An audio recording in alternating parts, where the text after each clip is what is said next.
বন্যায় ডুবেছে দেশের 11 জেলা। প্রাণহানির পাশাপাশি তলিয়েছে কৃষকের ফসলি জমি।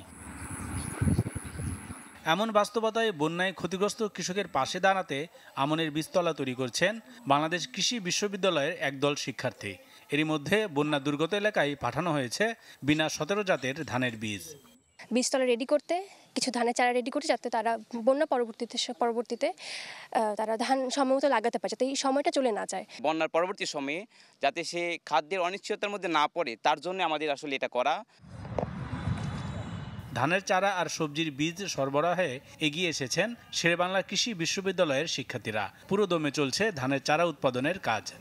আমরা এই শেরেবাংলা মাঠে মোটামুটি 6 বিঘা জমিতে প্রায় 350 কেজির মতো আমরা ধান বীজ সংগ্রহ করে এগুলো বপন করেছি। হাঁস ও মুরগির বাচ্চা লালন পালন করে তা বন্যা কবলিত মানুষদের সরবরাহ করার একটা উদ্যোগ গ্রহণ করেছে। কৃষিখাতের ক্ষতি পুষিয়ে নিতে জমিতে নেমেছেন হাজী মোহাম্মদ দানেশ বিজ্ঞান ও প্রযুক্তি বিশ্ববিদ্যালয়ের কৃষি অনুষদের শিক্ষার্থীরাও।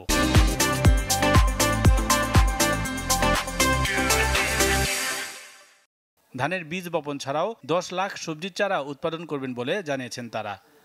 আমাদের যে চারা, ধানের বীজ, এগুলো হচ্ছে ওই বন্যা কবলিত এলাকায় যে কৃষি কর্মকর্তা আছে তাদের কাছেই যাবে, তাদের দ্বারাই কৃষকদের কাছে এটা প্রোভাইড হবে। অত্যাধুনিক উপায়ে আমরা এগুলো চাষ করতেছি, যাতে পরবর্তীতে আমাদের যেখানে আমরা সাপ্লাই করব তার জন্য উপকারে আসে এবং অতি অল্প সময়ের মধ্যে একটি বিরাট আকারে খাদ্য উৎপাদন আমরা সক্ষম হই। শিক্ষার্থীদের এমন কাজে সহযোগিতার হাত বাড়িয়েছেন শিক্ষকরাও। বিভিন্ন পরামর্শের পাশাপাশি সার, কীটনাশকও বিনামূল্যে দেবার কথা বলছেন তারা। ছাত্রদেরকে কিভাবে এই বিষয়ে হেল্প করা যায়, বিভিন্ন ধরনের পরামর্শ, চারা কালেকশন, বীজ কালেকশন এবং ফান্ড কালেকশন, এই বিষয়গুলো নিয়ে আমরা সার্বিক কথাবার্তা বলেছি। আমাদের বন্যা উপদ্রুত এলাকায় কৃষকদের যে কৃষির ক্ষতি হচ্ছে, তারা যেন দ্রুত কৃষিকাজে ফিরতে পারে, তার ইনপুট সরবরাহ করা। সম্পূর্ণ বিনামূল্যে আমরা তাদেরকে চারা তৈরি করে দিচ্ছি এবং তাদেরকে আমরা সার, কীটনাশক সহ অন্যান্য সহায়তা আমরা দেওয়ার চেষ্টা করছি বিনামূল্যে। জমি প্রস্তুত থেকে শুরু করে বীজতলা তৈরি সব কাজ নিজ হাতে করছেন বিশ্ববিদ্যালয় পড়ুয়া এসব শিক্ষার্থী। রিজভী হাবিব, চ্যানেল 24।